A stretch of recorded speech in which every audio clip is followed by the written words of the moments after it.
paz do Senhor, vamos à leitura da Bíblia Sagrada em um ano. Hoje, dia 15 de dezembro de 2024, nosso 350º dia da leitura. Estamos realizando a leitura na Bíblia Sagrada da UIADS, na nova tradução na linguagem de hoje, da Sociedade Bíblica do Brasil. Hoje nossa leitura está em Hebreus, capítulo 4, 5 e 6. Vamos acompanhar juntamente comigo. Deus nos deixou a promessa de que podemos receber o descanso de que Ele falou. Portanto, tenhamos muito cuidado para que Deus não julgue que algum de vocês tenha falhado, deixando assim de receber esse descanso. Pois assim como aquelas pessoas ouviram, também nós ouvimos a boa notícia. Elas ouviram a mensagem, porém ela não lhes fez nenhum bem, porque quando a ouviram, não a receberam com fé. Portanto, nós, os que cremos, recebemos o descanso prometido por Deus, como ele mesmo disse: Eu fiquei irado e fiz esse juramento. Eles nunca entrarão na terra prometida, onde eu lhes teria dado descanso. Ele disse isso embora o seu trabalho já estivesse terminado desde o tempo em que havia criado o mundo, pois a respeito do sétimo dia está escrito o seguinte em alguma parte das Escrituras Sagradas: No sétimo dia, Deus descansou de todo o trabalho que ele havia feito. E o mesmo assunto é repetido: eles nunca entrarão na terra prometida, onde eu lhes teria dado descanso. Aqueles que foram os primeiros a ouvir a boa notícia não tiveram fé e por isso não receberam esse descanso. Portanto, há outros que vão recebê-lo. A prova disso é que Deus marca outro dia, chamado hoje. Ele falou disso muitos anos depois por meio de Davi, no trecho das Escrituras já citado. Se hoje vocês ouvirem a voz de Deus, não sejam teimosos. Se Josué tivesse dado ao povo esse descanso, Deus não teria falado mais tarde a respeito de outro dia. Assim ainda fica para o povo de Deus um descanso, como o descanso de Deus no sétimo dia. Porque quem receber o descanso que Deus prometeu, vai descansar de todos os seus trabalhos, assim como Deus descansou dos trabalhos dele. Portanto, façamos tudo para receber esse descanso, e assim nenhum de nós deixará de recebê-lo, como aconteceu com aquelas pessoas por terem se revoltado. Pois a palavra de Deus é viva e poderosa e corta mais do que qualquer espada afiada dos dois lados. Ela vai até o lugar mais fundo da alma e do espírito, vai até o íntimo das pessoas e julga os desejos e pensamentos do coração delas. Não há nada que se possa esconder de Deus. Em toda a criação, tudo está descoberto e aberto diante dos seus olhos, e é a Ele que todos nós teremos de prestar contas. Portanto, fiquemos firmes na fé que anunciamos, pois temos um grande sacerdote poderoso, Jesus, o Filho de Deus, o qual entrou na própria presença de Deus. O nosso grande sacerdote não é como aqueles que não são capazes de compreender as nossas fraquezas. Pelo contrário, temos um grande sacerdote que foi tentado do mesmo modo que nós, mas não pecou.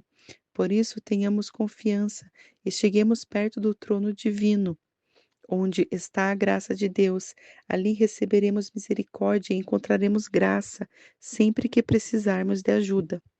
Cada grande sacerdote é escolhido entre os homens e nomeado para servir a Deus em favor do povo, apresentando a Deus ofertas e sacrifícios pelos pecados.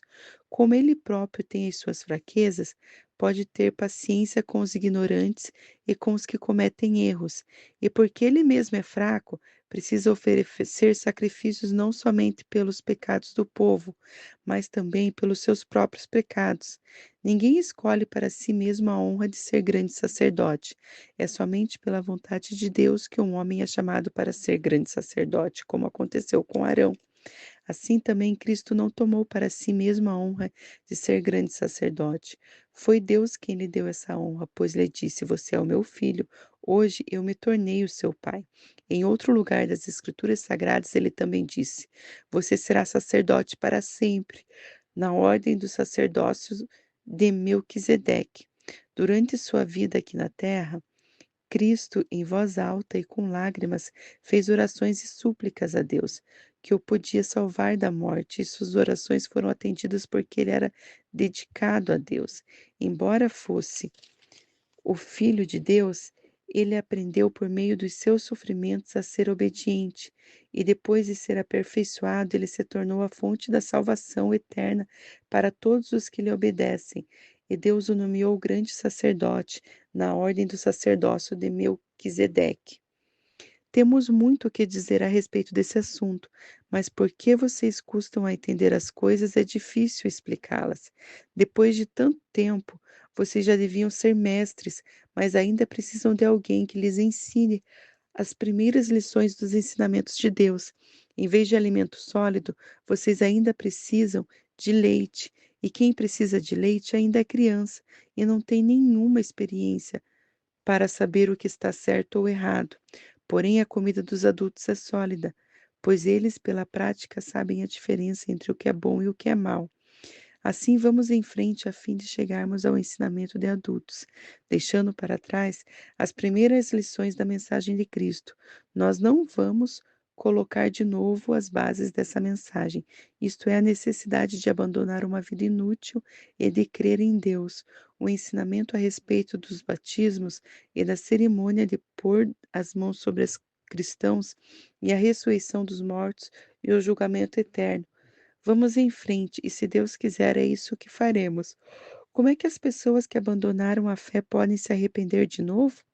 Elas já estavam na luz de Deus, já haviam experimentado o dom do céu e recebido a sua parte do Espírito Santo. Já haviam conhecido por experiência que a palavra de Deus é boa e tinham experimentado os poderes do mundo que há de vir, mas depois abandonaram a fé. É impossível levar essas pessoas a se arrependerem de novo, pois estão crucificando outra vez o Filho de Deus e zombando publicamente dele. Deus abençoa a terra que recebe a chuva, a qual muitas vezes cai sobre ela e produz plantas úteis para aqueles que trabalham nela. Mas a terra que produz mato e espinho não serve para nada. Ela corre o perigo de ser amaldiçoada por Deus e acaba sendo queimada. Porém, ainda que falemos dessa maneira, meus queridos irmãos, estamos certos de que vocês têm as melhores bênçãos que vêm da salvação. Deus não é injusto. Ele não esquece o trabalho que vocês fizeram, nem o amor que eles mostraram na ajuda que deram e ainda estão dando aos seus irmãos na fé. O nosso profundo desejo é que cada um de vocês continue com entusiasmo até o fim, para que de fato recebam o que esperam. Não queremos que se tornem preguiçosos, mas que sejam como os que creem e têm paciência para que assim recebam o que Deus prometeu. Deus fez a promessa a Abraão e jurou cumpri-la, e como não havia ninguém maior do que ele mesmo, Deus jurou pelo seu próprio nome. Ele disse a Abraão: Eu prometo que abençoarei você ricamente e lhe darei muitos descendentes. Abraão teve paciência e por isso recebeu o que Deus havia prometido. Quando alguém jura, usa o nome de uma pessoa que é maior do que ele, e o juramento acaba com qualquer discussão. Deus quis deixar bem claro aos que iam receber o que ele havia prometido que jamais mudaria sua decisão. Por isso, junto com a promessa, fez o juramento. Portanto, há duas coisas que não podem ser mudadas, e a respeito delas Deus não pode mentir. E assim nós nos encontramos segurança, e assim nós que encontramos segurança nele, nos sentimos muito encorajados a nos manter firmes na esperança que nos foi dada. Essa esperança mantém segura e firme a nossa vida, assim como a âncora mantém seguro o barco. Ela passa pela cortina do templo do céu e entra no lugar santíssimo celestial. Foi lá que, para o nosso bem, Jesus entrou antes de nós e ele se tornou para sempre o grande sacerdote na ordem do sacerdócio de Melquisedeque. Essa foi a nossa leitura de hoje. Já podemos ficar como tarefa concluída em nosso formulário de leitura anual. Esperamos por você amanhã.